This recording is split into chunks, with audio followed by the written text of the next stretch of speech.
కస్టడీలోకి తీసుకొని ఒక మనిషిని దారుణంగా కొట్టి చంపి కుట్రపూరితంగా సీసీ ఫుటేజ్లను సైతం మాయం చేసి చివరికి శవం కూడా కనపడకుండా మాయం చేసి ఆ శవం ఎక్కడుందో, ఏం చేశారో, ఏమైందో కనీసం కుటుంబ సభ్యులకు బూడిద కూడా ఇవ్వని అత్యంత అమానవీయ పాశవిక ఘటన జరిగి, ఈ ఘటన కూడా ఎక్కడ జరిగింది? So called state head quarters. అంటే చంద్రబాబు నాయుడు గారి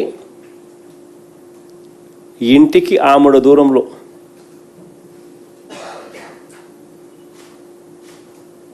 రాష్ట్ర ప్రజలందరూ కూడా నివ్వెరపోయే ఘటన. ఇవి ఒక్కొక్కటిగా కూడా బయటికి వస్తూ ఉంటే ఆంధ్రప్రదేశ్లో ఇలాంటివి జరగడం ఏమిటి అని చెప్పి చంద్రబాబు నాయుడు గారిని ఎవరూ కూడా నిలదీయకూడదట. ఇలాంటి ఘటనలు మనకు కనిపిస్తూ ఉన్నా, మన కళ్ళ ఎదుటే జరుగుతూ ఉన్నా, సాక్షాత్తు విజయవాడలోనే స్టేట్ హెడ్ క్వార్టర్స్లోనే ఇవన్నీ కూడా జరుగుతూ ఉన్నా కూడా చంద్రబాబు నాయుడు గారిని ఎవరు కూడా నిలదీయకూడదట. వీటి గురించి ప్రశ్నిస్తే, వీటి గురించి నిలదీస్తే వెంటనే వాళ్ళ దగ్గర నుంచి వచ్చే మాటలు ఏమిటి? క్రిమినల్స్కు మద్దతు ఇస్తారా అంటూ తాను ఎదురుదాడి చేయడమే కాకుండా తనకు తానా తందానా అనే ఎల్లో మీడియాతో కూడా ఇదే మాదిరిగానే రాతలు రాయి చేస్తారు. Character assassination.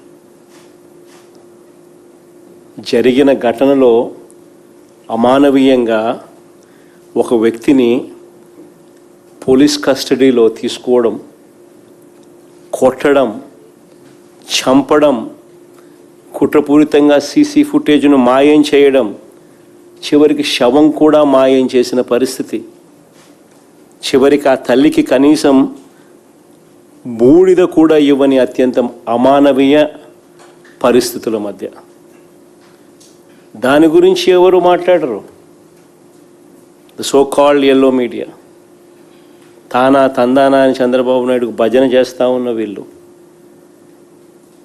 మాట్లాడే మాటలు ఏమిటి? రౌడీ షీటర్కు మీరు సపోర్ట్ చేస్తారా అని ఇలాంటి మాటలు. నిజంగా ఈ టాపిక్ కూడా డైవర్ట్ చేయడానికి, ఆశ్చర్యకరంగా ఈ టాపిక్ డైవర్ట్ చేయడానికి చంద్రబాబు నాయుడు గారి పార్ట్నర్ కూడా, ఆయన కూడా ఒక సైడ్ క్యారెక్టర్ మాదిరిగానే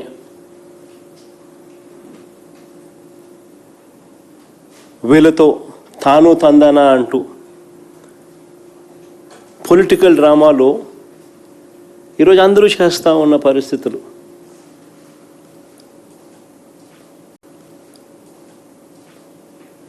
నేను చంద్రబాబు నాయుడు గారిని, ఆయన పార్ట్నర్ గారిని ఇద్దరిని సూటిగా ప్రశ్నిస్తూ ఉన్నా. ఈ రాష్ట్రంలో చట్టం న్యాయం లేదని, కోర్టులతో తమకు పని లేదని, తమకు ఏది అనిపిస్తే అది చేస్తామని, తమ చేతిలో ఉన్న కొంతమంది పోలీసులతో తామే శిక్షలు వేస్తామని, దొంగ కేసులు పెడతామని, చంపుతామని, బూడిద కూడా ఇవ్వమని,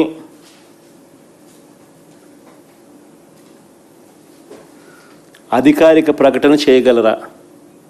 చంద్రబాబు నాయుడు అడుగుతా ఉన్నా, ఆయన పార్టీలను అడుగుతా ఉన్నా. అధికారికంగా ఇవన్నీ మేము చేయగలమని చెప్పి మీరు అధికారికంగా ప్రకటన చేయగలరా?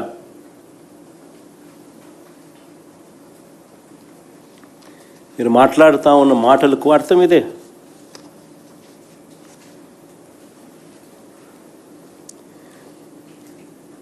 అదే సిపికే సాయికృష్ణ తల్లి మళ్ళీ మే 28వ తారీఖున, మే 6వ తారీఖున జరిగితే మే 28వ తారీఖున సాయికృష్ణ తల్లి అదే సిపికే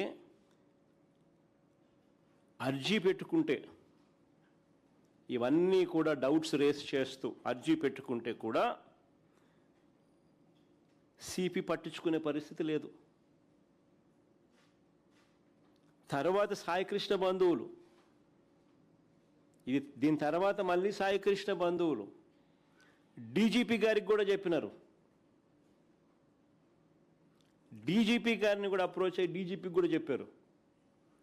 చెప్పినా ఆయన పట్టించుకోలేదు.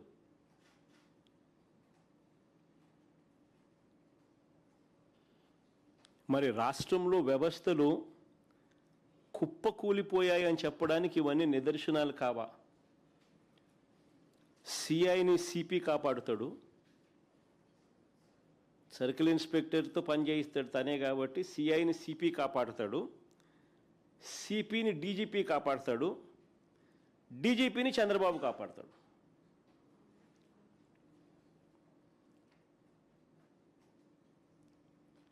ఇవన్నీ రాష్ట్రంలో కనిపిస్తూ ఉన్నా,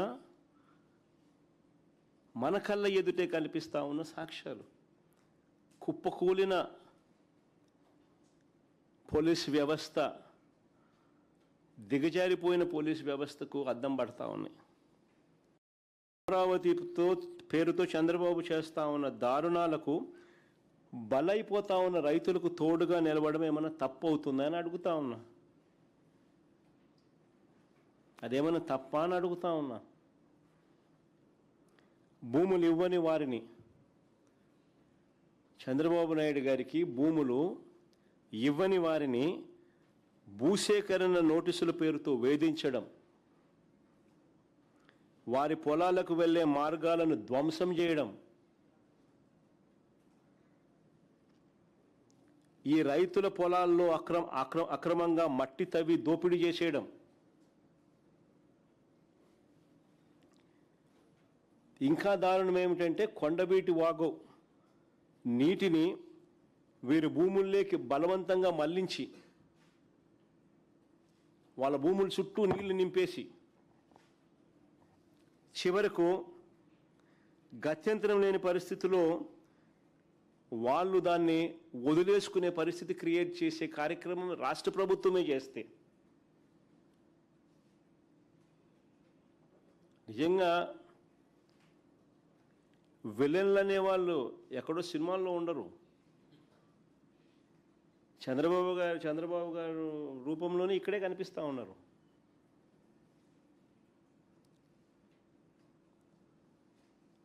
ఇవన్నీ నిజంగా సినిమాలలోనే చూస్తాం మనం, విలన్లు చేసే పనులు.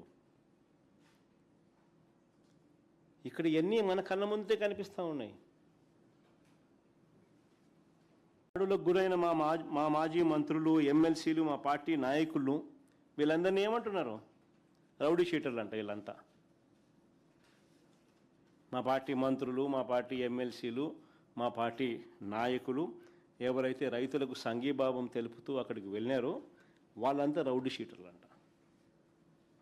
దాడి చేసింది నువ్వు, కొట్టింది నువ్వు, కొట్టించింది నువ్వు, రాళ్ళేసింది నువ్వు, కారద్దారు పగలగొట్టింది నువ్వు, రౌడీలను పెట్టుకుంది నువ్వు, మా వాళ్ళని రౌడీ షీటర్లు అంటారు. నిజంగా ఎన్టీఆర్ గారు గన బతికుంటే చంద్రబాబు నాయుడు గారిని ప్రశ్నించేంత సమయం ఆయనకు ఉండింటే ఆయన కూడా రౌడీ షీటర్ అనేందరు. ఎన్టీఆర్ గారైనా అంతే, లక్ష్మీపార్వతి గారైనా అంతే. ఎవరైనా ఆయన ప్రశ్నిస్తే రౌడీ షీటరే.